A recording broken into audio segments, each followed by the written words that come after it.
তো আমরা এই পিডিএফটাতে কি কি পাচ্ছি? এই পিডিএফটাতে আমরা কি কি পাচ্ছি? এক, তোমার বোর্ড পরীক্ষায় রাইটিং পার্টের সবচেয়ে ইম্পর্টেন্ট যে টপিকগুলো আছে সেগুলো থাকবে এই পিডিএফটাতে। ঠিক আছে? ওকে। রাইটিং পার্টের সবগুলো টপিকে সর্বোচ্চ নম্বর কিভাবে নিশ্চিত করতে পারবে সেটার মাস্টার টিপস আমি এগুলো একটু পর দেখিয়ে দিব বিস্তারিত। তুমি তো পিডিএফটা পাবাই, এরপর আমি বিস্তারিত দেখিয়ে দিচ্ছি। তারপর রাইটিং পার্টের সবগুলো টপিকের স্যাম্পল উত্তর, অর্থাৎ তুমি রাইটিং পার্টের যে টপিকগুলো আছে একটা স্যাম্পল দেখতে চাও যে ভাইয়া কিভাবে লিখলে আমি এটার উত্তরটা মানে পাবো, বা এটার একটা পারফেক্ট একটা উত্তর কি হইতে পারে, তাদের জন্য এটা। এখন এখানে আরেকটা, মানে এটা আমি জানি আমাদের একটু প্যারা হবে, বাট তারপরও জাবির ভাই বললো যে প্যারা হোক, চল আমরা এটা করি। আমরা তোমাদেরকে তো আজকে এই পিডিএফটা দিয়ে দিলাম। পিডিএফটা পড়ে মনে করো তুমি একটু নিজের একটা প্যারাগ্রাফ যাচাই করতে চাচ্ছ যে তোমার প্যারাগ্রাফে তুমি কত নম্বর পেতে পারো, ইনফর্মাল লেটারে, গ্রাফ চার্টে, কিংবা ধরো যে কোনো একটা টপিকে তুমি কত পাইতে পারো, এইটা একটু নিজে যাচাই করতে চাইতেছো। কিভাবে যাচাই করবা? সহজ হিসাব, প্যারাগ্রাফটা খাতায় লিখো, ইনফর্মাল লেটারটা খাতায় লিখো, মানে যেই টপিকটাই নিজেকে যাচাই করতে চাও কিংবা সবগুলো যদি চাও সবগুলো খাতায় লিখো। লেখার পর আমাদের এই যে গ্রুপটা আছে যেটাতে তুমি আমার লাইভটা দেখছো, এই গ্রুপে পোস্ট করে দাও। উত্তরটা এই গ্রুপে পোস্ট করে দাও। ক্যাপশনে জাস্ট তোমার নাম, তোমার স্কুলের নাম, তোমার বোর্ড, এই তিনটা জিনিস অবশ্যই মেনশন করবা, না হয় আমাদের মডারেটররা একটু প্যারা খায় যায়, ওনারা অ্যাপ্রুভাল দিবে না তোমার পোস্টের। এরপর আমরা সবগুলো তোমাদের এই সাবমিশন, রাইটিং পার্টের সবগুলো যতগুলো প্রশ্ন তুমি সাবমিট করবা নিজেকে যাচাই করার জন্য, সবগুলো অ্যাপ্রুভ করব। অ্যাপ্রুভ করে আমরা তোমাকে বলে দিব যে তুমি 10-এ কত পেতে পারো। অর্থাৎ পরীক্ষায় ধরো একটার জন্য 8 নম্বর, তুমি 8-এ কত পাবা, কেন তুমি 7 পাবা 6 পাবা, এগুলো আমরা বলে দেওয়ার চেষ্টা করবো। তো বিষয়টা ভালো না? আর যে কয়দিনই আছে নিজেকে একদম পুরোপুরি যাচাই করব যে ভাইয়া আমি এই প্যারাগ্রাফটা লিখছি, আপনি আমাকে এখন বলেন যে কত পাবো আমি। ঠিক আছে? সো অবশ্যই তোমরা ক্যাপশনে ওই জিনিসগুলো দিও। ওকে? আচ্ছা, তাহলে এই তো গেল আমাদের বেসিক আলোচনা। তোমরা যারা একটু লেটে জয়েন করেছো তাদের উদ্দেশ্যে আমি একটু সামারি করি, দেন আমরা আমাদের নেক্সট আলোচনায় যাচ্ছি। সামারিটা হচ্ছে তোমাদের জন্য একটা স্পেশাল গিফট নিয়ে এসেছি, সেটা হচ্ছে তোমাদের রাইটিং পার্টে কিভাবে লিখলে তুমি সর্বোচ্চ নম্বরটা নিশ্চিত করতে পারবে এটার উপর একটা গাইডলাইন পিডিএফ। পিডিএফটা তুমি আমাদের অ্যাপেই ফ্রিতে পেয়ে যাবা। তুমি আমাদের অ্যাপে যাবা, অ্যাপে গিয়ে ফাইনাল রিভিশন একটু লিখলেই হবে, বাকিটা চলে আসবে এসএসসি 2025। এই যে দেখো আমি আবার দেখাই, ফাইনালে গেলেই পেয়ে যাবা এসএসসি 2025 ফাইনাল রিভিশন। এইখানে গেলেই পেয়ে যাবা, ফ্রিতে ভর্তি হন অপশনটা আসবে, ওইখানে গেলে তুমি আমাদের এই পিডিএফটা পেয়ে যাবা। ঠিক আছে? ওকে, ঠিক আছে। এই যে দেখো ফাইনাল রিভিশন লাইভ। আচ্ছা, ফ্রিতে ভর্তি হন। এরপর ফাইনাল রিভিশন লাইভ অপশনটাতে যাবা, ইংলিশ ফার্স্ট পেপার আসবে, এখানে ইংলিশ ফার্স্ট পেপারে ক্লিক করবা, তাইলেই হবে। এই যে English first paper sample answer, এই যে পিডিএফটা পেয়ে যাবা। পিডিএফটা হচ্ছে এইটা। পিডিএফ এর তিনটা জিনিস পাবা, তিনটা না অনেকগুলা জিনিস। এক হচ্ছে সবচেয়ে ইম্পর্টেন্ট যে টপিক গুলো আছে এগুলো পাবা, দুই হচ্ছে সেগুলো কিভাবে লিখলে ভালো নম্বর পাবা, সেগুলোর একটা স্যাম্পল আনসার পাবা। এবার চলো আমরা আগাই। তোমার রাইটিং পার্টের জন্য যেটা কোয়েশ্চেন নম্বর 8-এ আসে, প্যারাগ্রাফ যেটা, ওইটা সবচেয়ে কমন যে প্যারাগ্রাফ গুলো আছে সেগুলো হচ্ছে এই 12টা। তুমি তোমার মতো করে সবগুলো প্যারাগ্রাফই পড়বা, তুমি যে এই প্রিপারেশন নিচ্ছ, নেওয়ার সময় তুমি আমার এই 12টা প্যারাগ্রাফ, যেগুলো আমার কাছে পার্সোনালি একটু কঠিন কমন বেশি মনে হচ্ছে, সেগুলো পড়বা। আবারও বলছি, এগুলো কিন্তু সাজেশন না, এটা আমার কাছে কমন মনে হচ্ছে বলে তোমাকে আমি দিছি, এগুলোর বাহির থেকেও আসতে পারে। তুমি পরীক্ষার হলে ওই মেন্টালিটি নিয়ে যাবা যে এর বাহির থেকেও কি পরীক্ষায় আসতে পারে। ঠিক আছে? ওকে, এইগুলো প্যারাগ্রাফ। তারপর কম্পিটিং স্টোরির জন্য যেগুলো সবচেয়ে কমন সেগুলো দিয়ে দিয়েছি। কম্পিটিং স্টোরিতে ক্রিয়েটিভ স্টোরি আসতে পারে, ঢাকা বোর্ডে বেশিরভাগ সময় এটা দিয়ে দেয়। ঢাকা বোর্ডের যারা আছো একটু বেশি সতর্ক থাকবা, অন্যান্য বোর্ডের গুলো দেখো, সতর্ক থাকো। আমাকে গতকাল অনেকে একটা প্রশ্ন করেছে যে ভাইয়া ইউনিট 13 এর লেসন 2 যে আপনি বললেন সবচেয়ে ইম্পর্টেন্ট, এটা তো ঢাকা বোর্ডে একবার চলে আসছে, আবার কি আসতে পারে? সত্যি কথা হচ্ছে আবার আসার সম্ভাবনা একটু কম, বাকি বোর্ডের জন্য বেশি ইম্পর্টেন্ট, বাট তোমরা তাও একবার দেখে যেও। Okay. Describing graphs and chart, এইখানে সবচেয়ে ইম্পর্টেন্ট কি, choice of profession by educated years or people in Bangladesh. এগুলো তোমার মনে প্রশ্ন হতে পারে ভাই এগুলো কিভাবে লিখবো একটু দেখাই দেন না, এই পিডিএফটাতে আছে সবকিছু। তারপর ইনফর্মাল লেটার বা ইমেইল, এগুলোর মধ্যে সবচেয়ে বেশি ইম্পর্টেন্ট কি, এই যে দেখো, ইনফর্মাল লেটার বা ইমেইলের মধ্যে সবচেয়ে ইম্পর্ট্যান্ট যেগুলো আছে সেগুলো আমি তোমাদেরকে দিয়ে দিলাম, একদম সবগুলো। ঠিক আছে, ওকে। একটা জিনিস মনে রাখবা, গ্রাফ চার্ট এগুলো আমরা পিডিএফ দিচ্ছি বলে কি সব শেষ? না, তোমাদেরকে আমরা ফ্রি ক্লাস দিচ্ছি। আমি আর জাবির ভাই কিছুক্ষণ পর তোমাদের সাথে আমাদের লাইভ ক্লাসের প্ল্যানটা শেয়ার করব। ফাইনাল ডিভিশন লাইভ তো স্পেশাল, ওইটা তো আছেই। এছাড়াও তোমাদের জন্য অনেকগুলো লাইভ ক্লাস আছে, ওইগুলোতে আমরা সব জিনিস বিস্তারিত খুঁটিনাটি দেখাবো তোমাদেরকে আমরা। ঠিক আছে, সো রাইটিং পার্ট গেল এটা। এরপর হচ্ছে ডায়ালগ। ডায়ালগ সর্বশেষ। এইটাতে সবচেয়ে ইম্পর্টেন্ট যে জিনিসগুলো আছে, যেই ডায়ালগুলো আছে সেগুলো দেওয়া আছে, খুব বেশি না, 15টা। ডায়ালগ কিন্তু প্যারাগ্রাফ পড়ার সময় অর্ধেক পড়ে ফেলবে। ঠিক আছে, ওকে। সো আমরা এতটুকু জানলাম যে আমাদের জন্য রাইটিং পার্ট, আমরা এই পিডিএফ পেয়ে যাচ্ছি যে রাইটিং পার্টের কমন, সবচেয়ে কমন যেগুলো, এগুলা মানে সবচেয়ে কমন যে জিনিসগুলো আসতে পারে রাইটিং পার্টে, সেগুলো আমরা জেনে গেছি। আচ্ছা, আমি খুব ঘামতেছি। কমেন্টে একজন বলে ভাই ঘামতেছেন। খুব ঘামতেছি কারণ আমি যদি এখন ফ্যানটা দেই, আমার আমার বাসায় এসি নাই, আমি যদি এখন ফ্যানটা দেই, তোমরা শব্দ শব্দ বেশি হওয়ার কারণে তোমরা আমার কথা হয়তো প্রপারলি শুনবা না, তোমাদের একটু প্যারা হবে। যাই হোক, আমি আধা ঘন্টা বা যতক্ষণ ক্লাসে আছি একটু ঘামি, সমস্যা নাই। তাও তোমরা একটু ভালো ভালো রেজাল্ট করো, এটা চাই আর কি। ঠিক আছে, থ্যাংক ইউ সো মাচ। আচ্ছা, এবার আসো যে ভাইয়া, আমরা এগুলো একটু দেখতে চাই যে পিডিএফটাতে কিরকম কি আছে না আছে। ঠিক আছে, আমি এটাকে আরেকটু জুম করলে তোমাদের জন্য ভালো হয়। আমি আরেকটু জুম করি। আচ্ছা, প্যারাগ্রাফ রাইটিং এ ধরো বেসিক জিনিস, প্যারাগ্রাফ জিনিসটা কি, যে একটা ভালো প্যারাগ্রাফ লিখতে হলে কি মানতে হবে, এগুলো ডিটেইলি দেওয়া আছে। ঠিক আছে, আচ্ছা, একদম কি দেওয়া, কি করতে হবে না করতে হবে বিস্তারিত দেওয়া আছে। প্যারাগ্রাফ লেখার সময় তোমাকে কি কি বিষয় গুরুত্ব দিতে হবে সেই জিনিসগুলো দেওয়া আছে। সেগুলো পড়লা, একটু সতর্ক থাকতে হবে বেশ কিছু জিনিস, এইটাও দেখলা। তো এখানে একটা কথা বলছে যে মনে রাখবে যে ইংলিশ ফার্স্ট পেপারের প্যারাগ্রাফগুলোর ক্ষেত্রে কিন্তু উপরে কিছু প্রশ্ন দেওয়া থাকে, সেগুলোর উত্তর করার মধ্য দিয়ে তুমি প্যারাগ্রাফটা লিখে ফেলবা। ঠিক আছে, এরকম করে দেওয়া আছে পরীক্ষায়। এই যে পরীক্ষায় কিভাবে প্রশ্ন আসবে, এখানে একটা স্যাম্পল দেওয়া আছে যে একটা প্যারাগ্রাফ লিখো বুক ফেয়ারের উপর। এখানে তোমাকে কিছু অপশন দেওয়া আছে, প্রশ্ন দেওয়া আছে। সো এই প্রশ্নগুলোর উপর ভিত্তি করে তুমি সবার আগে কি করবা, একটা টাইটেল লিখবা। ওই যে পরীক্ষা যেটা বলেছে কি করতে হবে, একটা টাইটেল লিখতে হবে। লিখলাম বুক ফেয়ার, বুক ফেয়ার, অথবা এরকম থাকে আবু, মানে ওইখানে টাইটেল যেটা থাকে ওইটাই লিখো আর কি প্রশ্নে। আচ্ছা, এরপরে এই প্রশ্নগুলো আস্তে আস্তে উত্তর দিবা মূলত তোমার মতো করে সাজিয়ে।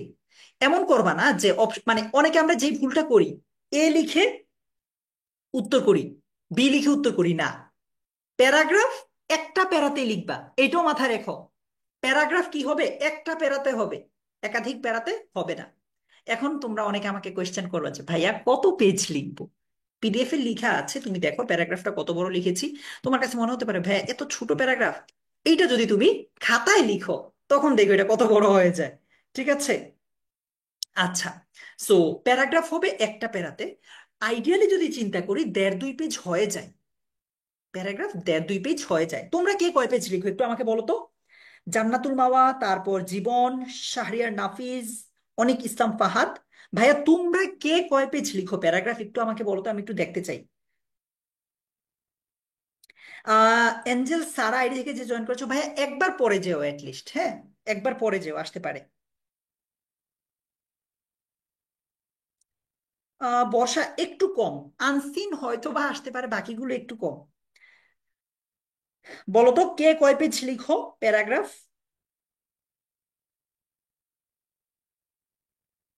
আচ্ছা, তাসনিয়া বলছে ভাই ফ্রিতে ভর্তি হন, এটা ক্লিক করার পর আমার তো কিছু আসে না। তাসনিয়া, তাহলে তুমি যেই কাজটা করতে পারো, তুমি অ্যাপ থেকে নাকি একটু ব্রাউজার থেকে যাও, হ্যাঁ, আমার মতো একটা ওয়েবসাইট থেকে, ব্রাউজার থেকে যাও, ক্রোম বা অন্য যে কোনো জায়গা থেকে। ওইখান থেকে ইস্যু হলে অ্যাপ থেকে যাও, অ্যাপ থেকে ইস্যু হলে ওইখানে যাও। দেখো আমি কিন্তু তোমার সামনে লাইভ দেখাইছি ভাইয়া, এমন না যে আমি টেনে মেসে টিচার বলে আমাকে এটা দিচ্ছে, এমন নাই। ওয়েবসাইট তো আর চিনে না কে টিচার কে কি। আচ্ছা, ঠিক আছে, অলরাইট। কেউ বলছে ভাই আমি 1.5 পেজ লিখি, কেউ বলছে 2 পেজ। ওকে, ঠিক আছে, ঠিক আছে। লিয়ান ইমতিয়াজ, তুমি কত পেজ লিখো? ওকে। সো প্যারাগ্রাফ কিভাবে লিখতে হয় আমরা বেসিক জেনে গেলাম।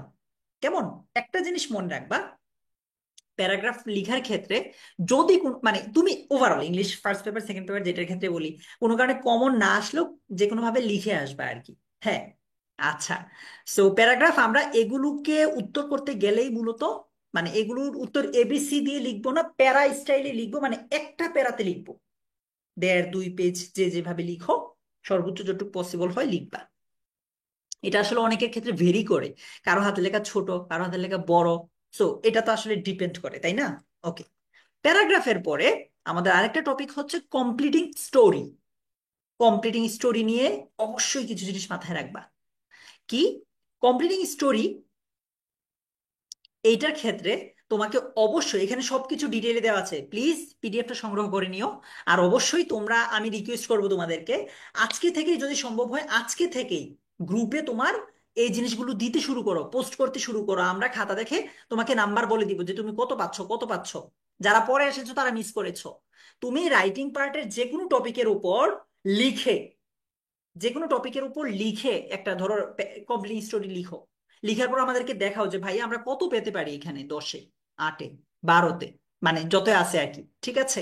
আমরা কি করব, তুমি যদি গ্রুপে পোস্ট করো, পোস্ট করলে অবশ্যই উপরে নাম লিখবা, তোমার স্কুলের নাম লিখবা, তো মানে তোমার নিজের নাম, স্কুলের নাম আর বোর্ড মেনশন করে দিবা। আমরা পোস্টটা অ্যাপ্রুভ করে আমরা সব টিচাররা মিলে তোমাকে বলে দিব যে তুমি 10-এ কত পেতে পারো।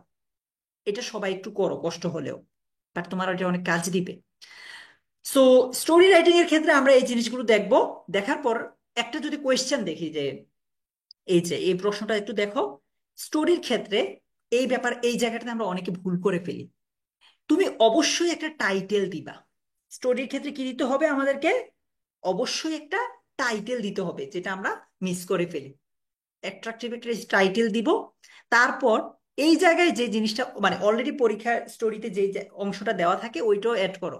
তোমরা কি এমন কেউ আছো যে পরীক্ষায় যেই পার্টটুকু দেওয়া থাকে স্টোরির ওইটা লিখো না? এমন কেউ কি আছো? কি করো তোমরা? পরীক্ষায় যে অংশটুকু দেওয়া থাকে তোমরা কি ওইটা লিখো নাকি লিখো না? একটু আমাকে জানাও তো। পরীক্ষায় যেই অংশটুকু দেওয়া থাকে তোমরা কি ওই অংশটুকু লিখো নাকি ওইটাকে স্কিপ করো? সানি বলছে ভাইয়া পিডিএফ কোথায় পাবো? তোমাদের ফাইনাল রিভিশন লাইভ নামে যেই ফ্রি কোর্সটা আছে ওই কোর্সে গিয়ে ইংলিশ ফার্স্ট পেপারে গেলেই পেয়ে যাবা।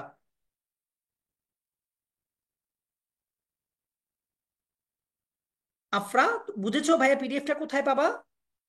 ইয়েস, কাজী ইমরান কারেক্ট আনসার দিয়েছো। কাজী ইমরান বলছে, হেল্প করছে আমাদেরকে, বলছে ভাইয়া 10 মিনিট স্কুল অ্যাপে গিয়ে ফাইনাল রিভিশন লাইভে যাও, তারপর ইংলিশ ফার্স্ট পেপারে গিয়ে ক্লিক করলেই হয়ে যাবে। 10 মিনিট স্কুল অ্যাপে যাও, ফাইনাল রিভিশন লাইভ ক্লাস অপশনটাতে যাও, সেখানে গিয়ে তুমি ইংলিশ ফার্স্ট পেপার অপশনটা ক্লিক করলেই পেয়ে যাবা। পিডিএফটা পড়ো, পরে নিচে একটু প্র্যাকটিস করা শুরু করে দাও। আচ্ছা, ঠিক আছে। সো অনেকে সবাই বলছে ভাইয়া আমরা এটা লিখি, ওকে এটা লিখবো আমরা, এই যে দেখো এখান থেকে লিখে বাকিটা উত্তর করব। কমপ্লিটিং স্টোরির ক্ষেত্রে সবাই একটা মাইন্ডসেট নিয়ে পরীক্ষার হলে যাবা যে ট্রেডিশন, কমপ্লিট স্টোরি দুই ধরনের, একটা হচ্ছে ট্রেডিশনাল আর একটা হচ্ছে ক্রিয়েটিভ। ট্রেডিশনালের বাহিরেও ক্রিয়েটিভ থেকে কিন্তু প্রশ্ন আসতে পারে। আর ক্রিয়েটিভ স্টোরি থেকে যদি প্রশ্ন আসে, আমি ঢাকা বোর্ডে কয়েকবার দেখেছি, ক্রিয়েটিভ স্টোরি থেকে যদি প্রশ্ন আসে তোমরা মন খারাপ করবা না বা ভয় পাবা না, নিজে বানায়া হইলেও লিখে দিয়ে আসবে। ক্রিয়েটিভ তো ক্রিয়েটিভ, সুন্দর করে একটা উপসংহার টানবা। বিস্তারিত আমি এই পিডিএফটাতে দিয়ে দিয়েছি। আচ্ছা, কমপ্লিট স্টোরির ক্ষেত্রে যে তোমাকে একটা প্যারা লিখতে হবে এমন না, তুমি একাধিক প্যারাতেও কি লিখতে পারো। প্রশ্ন আসতে পারে আবার কত পেজ লিখবো, ওই যে ডিপেন্ড করে আসলে তোমার হাতের লেখার উপর। 1.5 পেজ, 2 পেজ, অনেকে অনেক ভাবে লিখে। 1.5 পেজ লিখার ট্রাই করো অ্যাটলিস্ট। এবার আসো graphs and chart. Graphs and চার্টের ক্ষেত্রে একটা প্রশ্ন অনেক বেশি থাকে যে ভাইয়া আমরা কি চিত্রটা আঁকবো কিনা। এই প্রশ্নটা বেশি পাই, অনেক বেশি। এই প্রশ্নটা তোমার মাঝে নিশ্চয় আছে, বা তুমি চিত্র আঁকো, রাইট? আচ্ছা, উত্তর হচ্ছে ভাই চিত্র আঁকতে হবে না, মানে আঁকাটা ম্যান্ডেটরি না। দেখো, পরীক্ষায় তোমাকে এরকম একটা গ্রাফ এন্ড চার্ট দিবে, এই যে এখানে লিখা থাকবে, এখানে চার্টটা বা গ্রাফটা থাকলো, তুমি সেটাকে এক্সপ্লেইন করবা। গ্রাফ এন্ড চার্টের ক্ষেত্রে মজার ব্যাপার হচ্ছে তোমাকে একটা গ্রাফ বা চার্ট যদি তুমি বুঝো আর অতিরিক্ত কিছু করতে হবে না। এইটা দিয়েই তুমি কি করতে পারবা, বাকিগুলো লিখতে পারবা। এগুলোর উপর আমরা ক্লাস দিচ্ছি, ফ্রিতে ক্লাস পাবা তোমরা, কালকে থেকেই পেয়ে যাবা। আচ্ছা, সো গ্রাফ এন্ড চার্ট কিভাবে লিখতে হয়, পারফেক্ট একটা গ্রাফ এন্ড চার্টের এক্সাম্পল এখানে দেওয়া আছে। এরপর ইনফর্মাল লেটার। ইনফর্মাল লেটারের ক্ষেত্রে কি কি থাকে, একটা একদম পারফেক্ট একটা ইনফর্মাল লেটার কেমন হইতে পারে সেটাও কিন্তু এখানে আমরা দিয়ে দিয়েছি। এই যে দেখো, এখানে প্রশ্নটা আছে, ওইটার আলোকে কি রকম একটা ইনফর্মাল লেটারে কি কি থাকে, ডেট থাকে, তারপর অ্যাড্রেস থাকে, তোমরা পিডিএফ এ পেয়ে যাবে, আমি ডিটেইলের জন্য বলছি না। এটা একটা গাইডলাইন ভিডিও, তোমরা কিভাবে পাবা না পাবা কি করবা না করবা সেটা দেখাচ্ছি। সো এখানে তুমি লিখাটা লিখলা, তারপর একটা স্ট্যাম্প আঁকতে হবে, এটা এঁকে দিলা। ঠিক আছে? আচ্ছা, পিডিএফটা কোথায় পাবা? পিডিএফটা অ্যাপেই পেয়ে যাবা, তোমাদের ফাইনাল রিভিশন লাইভ নামে যেই ফ্রি কোর্সটা আছে সেখানে পেয়ে যাবা। আচ্ছা, এরপর ইমেল রাইটিং এর কথা যদি বলি, ইমেল মূলত তোমাদের ইনফর্মাল লেটারের সাথে যেহেতু আসে, একটু কিছুটা ইনফর্মাল ইমেইলে আসবে। সো এই ক্ষেত্রে অনেকের প্রশ্ন আছে যে ভাইয়া, ইমেইলের ক্ষেত্রে কি আমি ফ্রম দিব, আমি কি ডেট দিব, আমি কি সিসি দিব নাকি বিসিসি দিব, এগুলো অনেকের প্রশ্ন আসে। উত্তর হচ্ছে, আগে ফর্ম দেওয়া হইতো, বাট এখন এসে ফর্মটা আর দেওয়া হয় না, তারপরও তুমি চাইলে ফর্ম দিতে পারো। মানে এখন নর্মালি টু দিয়ে শুরু করে, ঠিক আছে? তাও তুমি চাইলে কি দিতে পারো, এখানে এর আগে ফর্ম দিতে পারো, ডেট দিতে হবে না, ডেট দিতে হবে না, এর আগে ফর্ম দিতে পারো। আহ, না দিলেও হবে, বাট টু থেকেই দেওয়া ম্যান্ডেটরি। টু দিলা আর সাবজেক্ট দিলা, তারপর ডিয়ার, ইমেইলে যার নামটা থাকবে, ওই যদি ওখানে কোনো নাম থাকে দিলা, না হয় নিজের মতো দিলা, তারপর ইমেলটা লিখলা। লিখলেই কিন্তু এরপর হয়ে গেল। শেষে কিভাবে কি করবা না করবা এগুলো কিন্তু আমরা এখানে ডিটেইলে দিয়ে দিয়েছি। সর্বশেষ ডায়ালগ। ডায়ালগের ক্ষেত্রে তোমরা বেশিরভাগ ক্ষেত্রে অনেকে যেটা করো, how are you, I am fine, what about you, এইভাবে করে করে 4-5 লাইন লিখে ফেলো।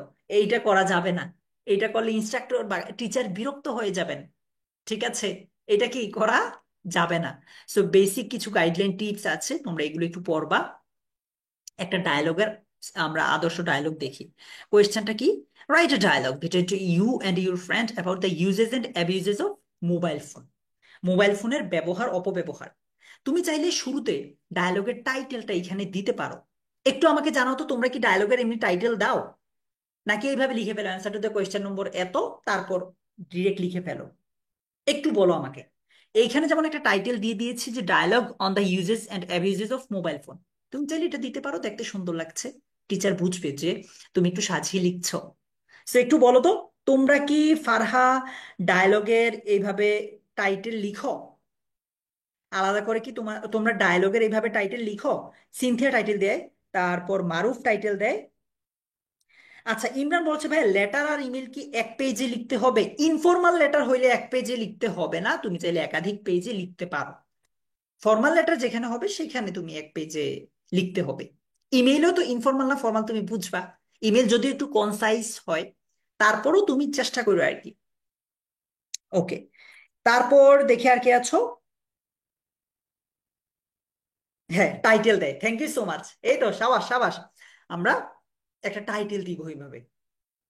টাইটেল দিয়ে এই নামগুলোর ক্ষেত্রে আমরা একটু সাজিয়ে কিভাবে লিখতে পারি। তুমি একদম এভাবে গদবাঁধা না লিখে, ধরো এই যে জোহান ফুরকান এই নামটা তুমি, এই কোলনটা তুমি একটা সোজা রাখতে পারো আর কি। মানে ধরো এইখানে তো আমি কি দিয়েছি, এইচটা এখানে শুরু হয়েছে, আইটা এখান দিয়ে শুরু হয়েছে, তুমি দুটো একদম সিরিয়ালে, নামটা এক সিরিয়ালে থাকবে, আর নামের পাশের যে ডায়লগটা মানে কথাটা ওইটাও একটা সিরিয়াল মেনটেন করে লেখা ট্রাই করো আর কি। আর একটা জিনিস ট্রাই করো, এই যে দুইটা নাম মানে দুইটা সেন্টেন্স একটু একটু গ্যাপ রাখতে, বেশি গ্যাপ না, একটু একটু গ্যাপ রাখতে, যাতে বোঝা যায় যে আলাদা আলাদা ব্যক্তি। ঠিক আছে? আলাদা আলাদা ব্যক্তি, অনেকে যে কাজটা করে নামের নিচে আন্ডারলাইন করে দেয়। ওকে, একটু গ্যাপ রাখা ট্রাই করো, কেমন? ওকে। আরিয়া তুমি কি বলেছো ভাইয়া? তো আমার এটা দেখা গেলে হবে নাকি এটা? আচ্ছা, যা আরিয়া বলেছে, ভাইয়া আমার কাছে অলরেডি ইমেইল আর ডায়ালগের রুল আছে, আমি কি ওইটাই ফলো করবো নাকি আপনাদেরটা দেখতে হবে? উত্তর হচ্ছে, তুমি তোমারটা ফলো করো, প্লাস চাইলে এটা একবার দেখতে পারো, এইটার কিছু যদি ভালো লাগে তোমারটা প্লাস এইটা মিলিয়ে ভালোভাবে তুমি লিখে আসো। আমরা চাই তোমরা ভালো নম্বর করো, আমাদেরটাই পড়তে হবে এমন না। ওকে। সো এইভাবে ডায়লগ লিখলাম লিখলাম, শেষের দিকে গিয়ে তুমি একটা অবশ্যই উপসংহার টানবা। কমপ্লিটিং স্টোরির ক্ষেত্রেও মজার একটা উপসংহার টানবা, ডায়লগের ক্ষেত্রেও একটা মজার উপসংহার টানবা। ঠিক আছে?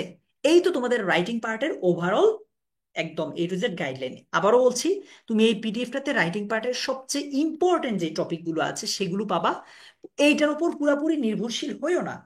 কারণ কি, এইটা তোমার একটা জাস্ট ইম্পর্টেন্ট টপিক লিস্ট, এটা কিন্তু তোমার প্রশ্নপত্র না। এইটা যদি প্রশ্নপত্র হইতো তাইলে বলতাম এটাই শুধু পড়ে যাও। তুমি তোমার মতো করে পড়তে গিয়ে আমার এই জিনিসটাকে একটু বেশি গুরুত্ব দিও, দ্যাটস ইট, আর কিচ্ছু না। ঠিক আছে। আচ্ছা, জুলাই মুভমেন্ট, মাহির আসার চান্স একটু মানে 50-50 আসলে। তুমি একবার জাস্ট দেখে যেতে পারো ভাইয়া। ঠিক আছে, দেখে যেতে পারো। তোমাদের কোয়েশ্চেনগুলোর উত্তর দেই আমি, তোমাদের কোয়েশ্চেনগুলোর উত্তর দিই আমি। আমরা এই যে গ্রাফ চার্ট কিভাবে লিখতে হয়, বা ম্যাচিং, রিঅ্যারেঞ্জিং, আনসিন, এগুলোর উপর ক্লাস দিব তোমাদের সাথে। পুরো ক্লাসের রুটিনটাই আমরা আজকেই শেয়ার করে দেওয়ার চেষ্টা করবো, আমি আর জাবির ভাই। ঠিক আছে, তো এটা নিয়ে চিন্তা করি না যে ভাইয়া আমরা কি রাইটিং পার্টের উপর আর ক্লাস নিবেন না, ইত্যাদি ইত্যাদি সব কিছুর উপর ক্লাস আমরা নিচ্ছি, নিব, আই প্রমিস। আর এফআরএল তো আছে, ওইটাতে স্পেশাল 13 তারিখে হবে। ঠিক আছে, বিকাল 4টায় ওইটা স্পেশাল। ওইখানে একদম বিস্তারিত আলোচনা হবে আর কি, মেইন খেলাটা ওইখানে হবে। তোমাদের কোয়েশ্চেন গুলো এবার নেই আমি। তো তো আমি আজকের সেশনে কি দেখালাম, তোমরা কিভাবে আমাদের এই স্পেশাল গাইডলাইন পিডিএফটা পেতে পারো সেটা দেখিয়েছি। তোমাদের অ্যাপে যাবা, অ্যাপে গেলেই ফাইনাল রিভিশন লাইভ নামে যে কোর্সটা আছে ওইখানে গেলে পেয়ে যাবা। আর এই পিডিএফটাকে কাজে লাগিয়ে তুমি রাইটিং পার্টের টপিকগুলো পড়ার পর তুমি আমাদেরকে দেখাও প্লিজ। বারবার বলতেছি আমাদেরকে দেখায় নাও, পরীক্ষার আগে, পরীক্ষার পরে দেখাইলে তো লাভ নাই। দেখায় নাও, দেখো যে তোমার কোথায় ভুল হচ্ছে, কত নাম্বার পেতে পারো, কোন জায়গায় ইমপ্রুভ করতে হবে, এই জিনিসটা। ঠিক আছে, ওকে, এই তো গেল।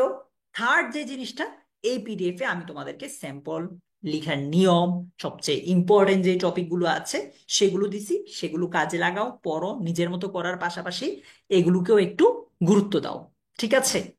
সো আমি আজকে আর সময় বেশি নিব না, এখন তোমাদের সাথে অতিরিক্ত কথা বলার সময় না। পরীক্ষার পরে তোমাদের জন্য ভাইয়া একটা সম্পূর্ণ ফ্রি কোর্স নিয়ে আসছে পরীক্ষার পরে, এইচএসসি গ্রামার ফাউন্ডেশন কোর্স। ওইখানে আমরা অনেক আলোচনা করব, এখন না। ওইটাও ফ্রি থাকবে, ওইটাও ফ্রি, টাকা পয়সা লাগবে না। এইচএসসি গ্রামার ফাউন্ডেশন কোর্স ওইটাও ফ্রি থাকবে, টাকা পয়সা লাগবে না। ওইটা পরে, পরীক্ষার পরের হিসাব। আপাতত তুমি যেটা করবা এখন, ইংলিশের এইটার পড়াশোনার প্রিপারেশন নাও। ফাইনাল ডিভিশন লাইভ তো আসবেই, এর আগে তোমাদেরকে যেভাবে গাইড করছি প্লিজ পড়ো। আমরা তোমাদের সাথে আমাদের যে ইম্পর্টেন্ট টপিকের লিস্ট আছে সেগুলো শেয়ার করেছি, তুমি তোমার মতো করে পড়ো, কোথাও আটকে গেলে গ্রুপে পোস্ট করো, আমাদেরকে জানাও, রাইটিং পার্টগুলো আমাদেরকে দেখাও। ঠিক আছে, তারপরও চাই তোমরা ভালো করো। ওকে, সো আমি আর আজকে বেশি সময় নিব না। তোমাদের সাথে আমাদের কালকে থেকেই পুরো দমে লাইভ ক্লাস শুরু হচ্ছে। খালি প্র্যাকটিস, লাস্ট মোমেন্টে প্র্যাকটিসের বিকল্প নাই, প্র্যাকটিস প্র্যাকটিস প্র্যাকটিস প্র্যাকটিস করবো আমরা সবাই। ঠিক আছে, তুমি তোমার মতো করে পড়ে যাও, কেমন? আচ্ছা, খাদিজা, যদি ফর্মাল লেটার হয়, হ্যাঁ খাদিজা তোমার প্রশ্নটা আমি দেখেছি, এক্সামের খাতা তো ছোট, সো ফর্মাল লেটার হইলে বা ইমেইলের ক্ষেত্রে, ফর্মাল ইমেইলের ক্ষেত্রে একটু কষ্ট করে হলেও জায়গা করে নিতে হবে ভাইয়া। ইমেল কিন্তু খুব বেশি বড় লিখতে হয় না, হ্যাঁ, যত কনসাইজ পারা যায়, যত সংক্ষেপে দেওয়া যায় ওইটুকু করা লাগবে আর কি। ঠিক আছে, তোমাদের অনেকের কোয়েশ্চেন হয়তো আমি মিস করে ফেলতেছি, আমি আছি তোমাদের সাথে কানেক্টেড 24/7। তোমরা যে কোনো সময় কোয়েশ্চেন করো, আমাকে মেনশন দাও, আমি তোমাদেরকে দেখবো। ঠিক আছে। আচ্ছা, তো সবাই একটু পিডিএফটা কালেক্ট করে নাও আজকের মতো, তাহলে এই পর্যন্তই, বেশি সময় নিচ্ছি না, প্লিজ পড়তে বসো, পড়তে বসো। ওকে, ভালো থাকো সবাই, আল্লাহ হাফিজ, আসসালামু আলাইকুম, কালকে আবার দেখা হচ্ছে, টাটা।